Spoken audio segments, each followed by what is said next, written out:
Incoming transmission standby. Welcome to the Nod News Network. Prime Minister Nikol Pashinyan refused to resign, sparking public demonstrations. Yerevan police have detained dozens of protesters, as anti-government demonstrators geared up for the latest round of action to demand the resignation of Prime Minister Nikol Pashinyan.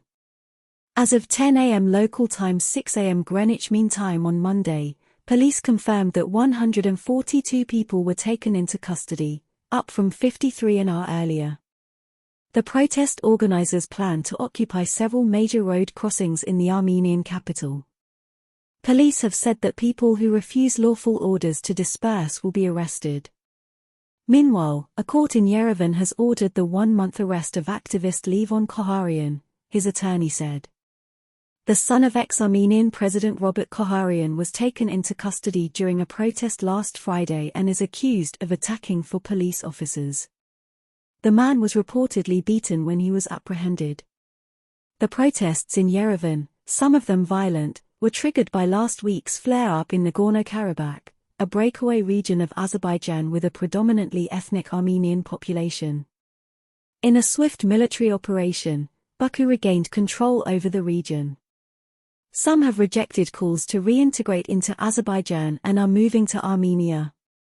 The government reported over 2,900 arrivals from the region's capital, Stepanakert Kankendi in Azerbaijani by Monday morning, with around 1,100 of the refugees given shelter and 1,000 saying they can find a place to live. Yerevan tacitly supported Nagorno-Karabakh's bid for independence for decades.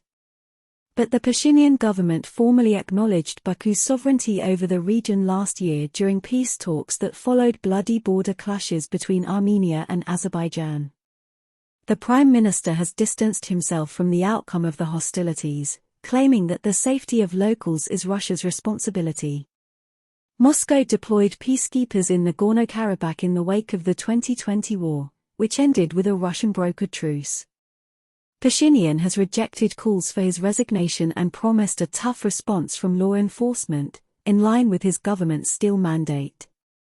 He accused politicians linked to Nagorno-Karabakh of inciting violence in Armenia. Robert Koharyan was born in Stepanakert and served terms as both president and prime minister of the self-proclaimed republic. This has been the Nod News Network, transmission complete.